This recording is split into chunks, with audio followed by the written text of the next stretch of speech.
koutou katoa. Nau mai, haere mai. Ko Trish Higginson, tuku wingua, he ka mahi aho o whanau Whina Plunkett. Welcome everyone. I'm Trish. I'm a Plunkett nurse on Plunkett Line, and I've been with Plunkett Line almost 5 years now. And today we are going to be talking to Tom from FENZ. I'll just ask you to introduce yourself, Tom. Thanks, Trish. Kia ora koutou, everyone. My name's Tom Ronaldson, and I'm the Community Education Manager at Fire and Emergency New Zealand. Oh, wonderful to have you here today and your expertise. So today, whānau, we'll be discussing why the meter from the heater rule matters in terms of fire safety for tamariki, advice around smoke alarms, fire escape plans, sleepwear, what's recommended for tamariki, and pipi, and heating of beds. So, Tom, let's start with a meter from the heater rule. Can you explain why this matters? Yeah, so it's really important that we keep all items at least a meter from the heater. And the reason is that that heat can cause fabrics to heat up and catch fire. And we do see that happen. So, making sure you've got a nice clear space around your heater, and that includes your tamariki as well, just to make sure that anything that is potentially flammable is nowhere near that heater. Wonderful. That really makes sense because a meter is quite a reasonable distance, isn't it? Yeah, and we know that some houses can be a bit tight. So, it's a good idea to think about where you put that heater. It might be best not to be in that room and in a hallway, which does allow that to have that space. So, just be mindful of that space around that heater. Wonderful. And I guess that would apply to fire guards as well. I know I've been guilty of hanging a towel over the fire guard, and I'm not sure if it was a meter, but that would be the same, wouldn't it? The same principle. Yeah, definitely. Any of those items like a fireplace or a heater that generates heat, we want to make sure we are keeping a nice clear space around it. I mean, a fire guard is great, and we should have fire guards in place to stop any, embers bouncing out of the fire. So, but yeah, keeping everything at least a meter from those heat sources is our recommendation. Absolutely. So not the right place to dry washing on a fire guard.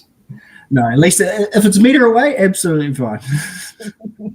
Oh, ka pai. So now we want to talk about smoke alarms, and testing them regularly is another great way to protect you and your whānau. So what is your guidance or your best practice guidance around this, Tom?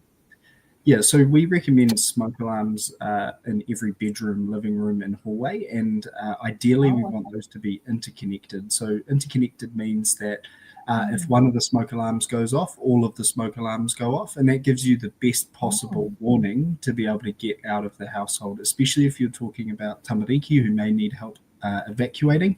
Getting that early warning sign is really beneficial to making sure you get out.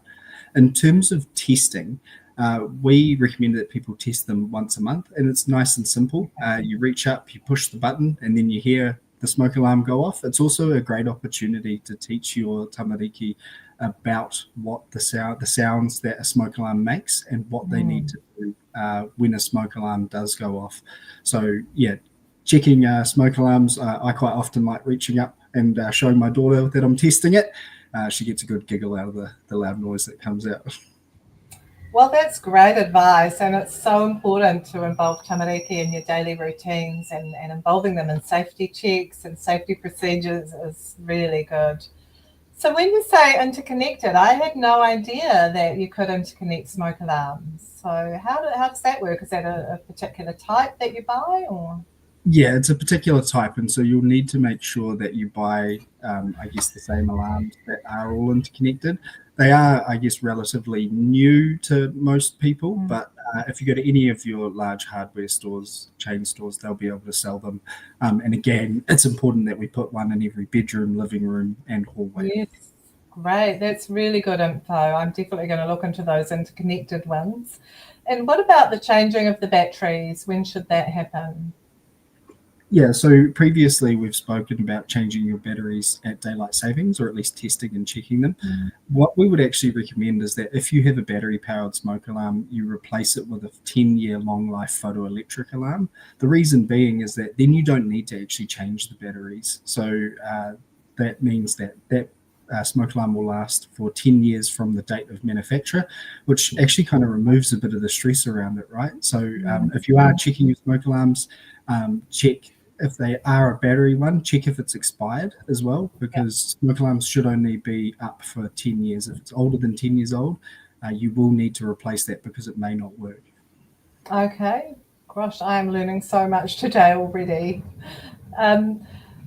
Next, we want to talk about part of keeping the family safe or the whānau safe in case of an emergency is having a fire escape plan.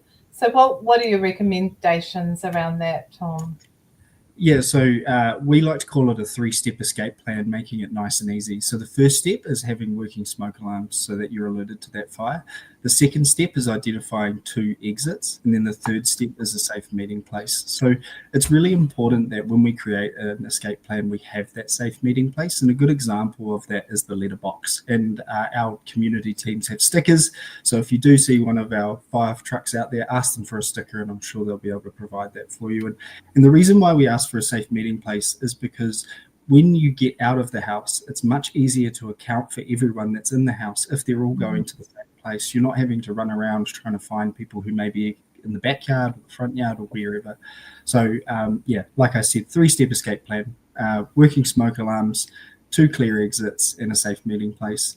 And I guess for those with tamariki, it's a great opportunity to practice it, especially during school holidays and things like that. So talk about escape planners. You can test your smoke alarms at the same time. So when you test that smoke alarm and they can hear that sound, you get them to complete their evacuation plan, meet at the letterbox, and they start to get that really nice rhythm of what they should be doing when there is an emergency. Right. Yeah, that's wonderful. So we recently did a poll on Instagram and 84% of people didn't know the difference between the red and the white label on sleepwear. So why do we have those labels in the first place? What do they mean? Can you just clarify that for us? Yeah, so the labels indicate the flammability of the items. So it's really important that we are checking the different labels on the young people's, on our tamariki's clothing, so that we can, so that we know which ones are which. And especially when we're talking about that meter from the heater rule, if they are wearing something that is more highly flammable, we want to make sure that they are staying away from it. On each of the tags, there is a clear message that says it's either high flammable or low flammable. Okay, great. So the red label means higher flammability, which makes sense, red for fire, and then the white's lower, so they're less likely. So we do recommend going for sleepwear that has the white label, and we really don't recommend polar fleece as it really doesn't breathe. It's also quite flammable as well. So another question we got on social media was whether parents should get electric blankets for their tamariki. What's your advice around that, Tom? Sorry, that was around electric blankets? Electric blankets, yeah. Is that a good idea for our babies and tamariki? Yeah, so electric blankets are safe if they're used correctly. It's really important that we replace electric blankets every 5 years. And also, if you are pulling them out, I know we're in the height of winter at the moment, so they're probably already out. But when we are storing them, we want to make sure that they're rolled and they're not folded. The reason is that electric blankets have a bunch of small wires that run through them. And when you fold them, that can break the wire, which can cause hot spots to develop. And when we get a hot spot, that can cause the blanket to actually catch fire. So rolling that electric blanket when you store it, and when you get it out, pop it on the bed, turn it on high for 5 to 10 minutes, and then run your hand over it and make sure that you aren't feeling any spots that are hotter than others. And if you do, make sure you replace that straight away. Another option is that if you are worried about your electric blanket, is you can take it to a licensed electrician who would be able to test it for you and make sure that it is safe to use. Wonderful. That's good to know. It's been great getting these questions come through, and I just want to let you all know out there, whānau, that if you have any questions, you can pop them in the comments. We may not get time to answer them during this live stream, but our production team will be able to put some answers in the comments after we're finished. So moving on a bit, Tom, we know that spills from hot drinks and food are the leading cause of burns and tamariki, so coffee and noodles and things like that. So how would we keep them as safe as possible?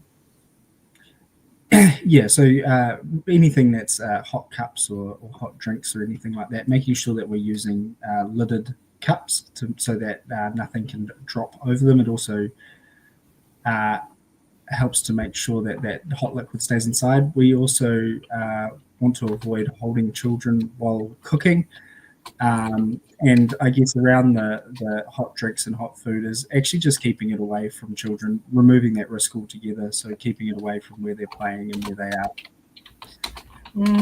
Yeah, so it's really hard for whānau when they're cooking and baby's crying and they want to check the potatoes, hold the baby, take the lid off. The water can actually splash out and burn the baby. So it's something to be aware of. And often it's about having a pause and just going, okay, I need to check this. I'll be able to pick you up shortly, but definitely not trying to multitask around cooking.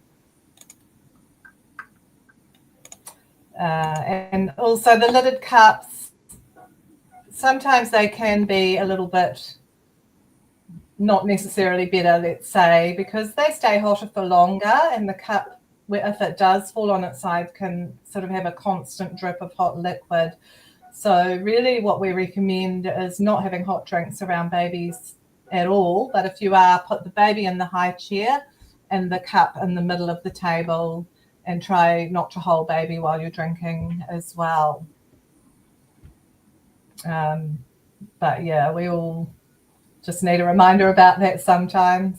It is important to involve tamariki in a cooking experience, of course, having them helping with food preparation. We know that that is a really good thing to do, but also keeping them away from that cooking area where things are hot. So cooking is also a time when fires and burns can happen, Tom. Can you talk a little bit about keeping kitchens safe? Yeah, so the largest cause of house fire in New Zealand is actually unattended cooking. And so what this means is that someone may be frying something in a pan or have something in a pot and they go and get distracted and then a fire starts. And so what we really want to make sure is that if we are needing to leave the stovetop for whatever reason, we are switching that off before we walk off. So if you are getting distracted by kids, switch off the element before you go and help and help and do whatever you need to do, because yeah, it is an incredibly risky part around fire safety. So we want to make sure that we are always keeping an eye on our cooking. Yes, excellent advice.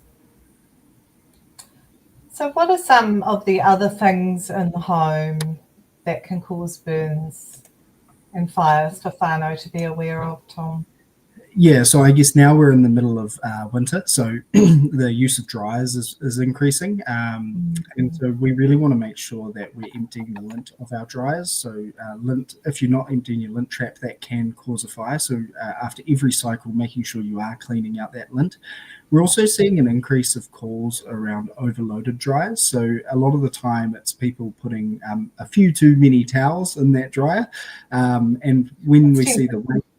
It definitely is tempting. You want to get it all done as quickly as possible, but making sure you know what that weight limit is for your dryer so that you're not overloading it if you've got a whole bunch of towels that you're putting in there.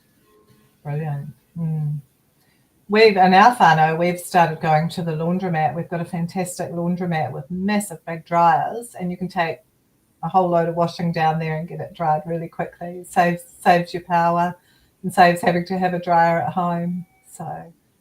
Now, could you talk also about the Serene bathroom heater recall? Because that's something that's quite big at the moment, I think. Yeah. So there was a recall on all Serene bathroom heaters. So these are the ones that sit on your wall in your bathroom, and they'll normally be up high. Essentially, there's a number of models that have been recalled. So it's really important. If you do have a bathroom heater, you go and check that if it is a Serene, you check the model number. So on the product recalls website, there is a page that lists all the affected and impacted numbers. So serial numbers. So it's good to go and check your Serene model against that one. Great. And I'm pretty sure our production team can link that into the comments for further information, because that's super important. Hair straighteners and irons. Yeah, again, another fire risk. If we are using a hair straightener or a hair iron or whatever it is, that we're making sure that if we need to put it down, we're putting it on a hard, flat surface, and we're also unplugging it. Especially with tamariki around, we want to make sure that it's up high so that they're not grabbing it. Yes. I know I have a 15-month at home, and my wife is constantly told, obviously I don't straighten my hair, but my wife's told that, we need to keep that up high, so it's always up on a high place where my daughter can't reach it. Yes, yeah. And little hands just love to reach for things that look attractive to them, don't they? Like hair straightening irons. So, yeah, I think I have come across burns from those back in my primary care days with little ones. So we want to avoid burns in babies completely if we can. Can we also just mention about button batteries and lithium ion batteries? So that is quite potentially dangerous if swallowed. Do you have any sort of tips around that? Yeah, so I guess batteries in general, I guess I'll start off by saying that they are safe if they're used correctly, but it's really important that we do use them correctly. So for lithium ion batteries in particular, we want to make sure that we're using the correct charger that's been supplied for our device, and that we're charging it on a hard, flat surface. We also want to make sure that we're not overcharging our devices as well, so that once they reach their full power, we unplug them and we're charging them while we're awake. I know that can be a little bit hard for some people because we need the phone the next day, but I think it's just about making sure that we change a few of our practices at home, whether it's coming home and plugging it in on the bench as soon as you get home so that it's ready for the next day. But yeah, making sure that we are charging those safely. Another thing around lithium-ion batteries is that if they are damaged, that's when they become really high risk. So if you do see any damage around your batteries, whether that's they start to swell, they're getting excessively hot while you're charging them, or at the worst case scenario, they start emitting any type of gas, we want to make sure that we are getting rid of them straight away. So those will need to go to either a battery recycling center or a battery collection point. Now, keep in mind, if it's damaged, it can't go to a battery collection point. You'll need to call ahead and make sure that they can take it. But those items cannot go in the household rubbish. So we've seen a large number of fires happening in rubbish collection trucks, and that's for being thrown out in the household rubbish or in the household recycling, and then that causing a fire. So yeah, we want to make sure that we're taking those to the right places. And wastemins.org has a list, a map of battery collection sites in the country. So a good idea if you've got some batteries, head to the site and dispose of them safely. Excellent. Yes, and I remember seeing on the news just a couple of nights ago about the rubbish trucks catching on fire with batteries. So there's a lot of awareness around about that at the moment. So really good to know about that website, and we can add that into the comments as well. Vapes, obviously not great to have around children, but if you are vaping, to keep them out of reach and make sure you're using the correct voltage. Matches, candles, lighters, very attractive to little ones. But remember, child resistant is not child proof, and they're tools, not toys. And also batteries and remotes. I know babies, our little babies, we've got 10-month-old grandbabies at the moment. They love the remote. Every time they see it, they go for it. But we need to just remember that they have those tiny little batteries, the AAA, I think, usually, and they can actually be swallowed as well. So that's not a good thing to give to babies, even if they really want them. Safety around the home, filling up the bath, put the cold water in first and add the hot. And you don't test the temperature by putting your elbow in like we used to say. You test it on the inside of your arm. So that's really good to know. And your hot water tap should be at about 50 to 55 degrees Celsius. Is that right, Tom? Yes, sorry, I'm not across that one. I'm pretty sure that's right. And then lastly, how can we talk to tamariki about fire safety? And I really like that you mentioned before about including tamariki right from a young age and safety routines and awareness.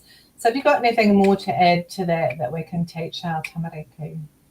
Yeah, I think when we're talking to our tamariki about fire safety, it's really about teaching them that fire is a tool and not a toy, not something that we want to play with. And we want to make sure that they understand how to use fire appropriately, how we use fire appropriately, sorry, and also what to do in the case of a fire. So for once our tamariki start getting to the age where they're going to be able to evacuate themselves, we want to start teaching them and turning it into almost a game as to how they can start doing those type of things. So getting low, getting down, getting out, going to their safe meeting place, and making sure that they understand what they need to do in an emergency. It's also our firefighters can sometimes be quite confronting for young people, especially when they're in their firefighting kit. So if you do see a fire truck out there, do not hesitate to go up and talk to the crew there. They'll be more than happy to talk to you and your tamariki. They'll be happy to give you some fire safety information as well while you're there. But also it's a great opportunity to introduce your tamariki to the people that will come if there is an emergency, and also getting to see them in their uniform and see that they are actually nice people. Much like I like to say that our firefighters are the nicest, but also our police officers as well. They're great people as well. So making sure that they're not afraid to talk to emergency services. And don't forget nurses as well. Nurses, yeah, of course. So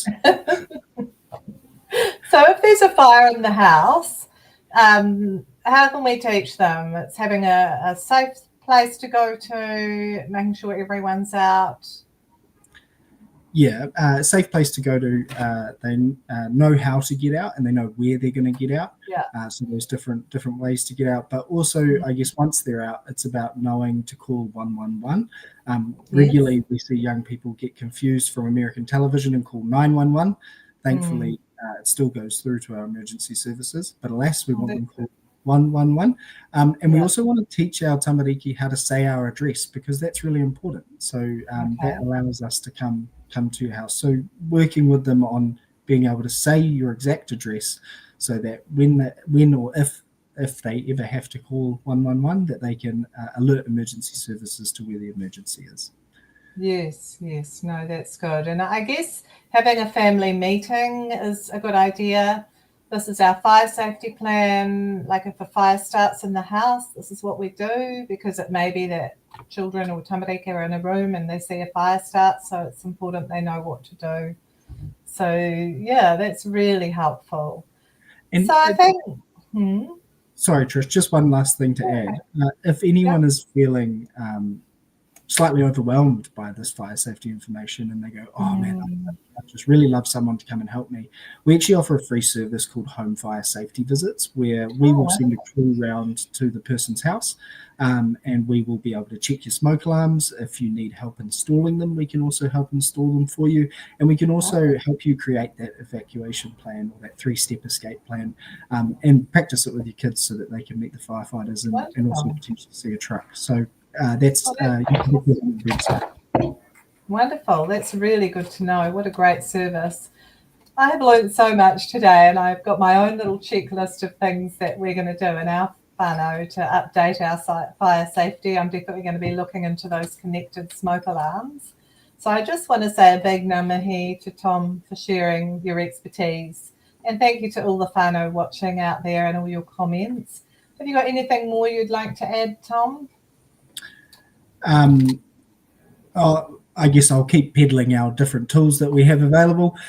If you would like help creating your escape plan and you'd like to do that with your family, we also have a tool online to do that and create your own escape plan. It's at escapemyhouse.nz, and you'll be able to actually create your own escape plan for your household. Wonderful. Thank you for everyone listening today. Ka kite anō, kia pai tō rā.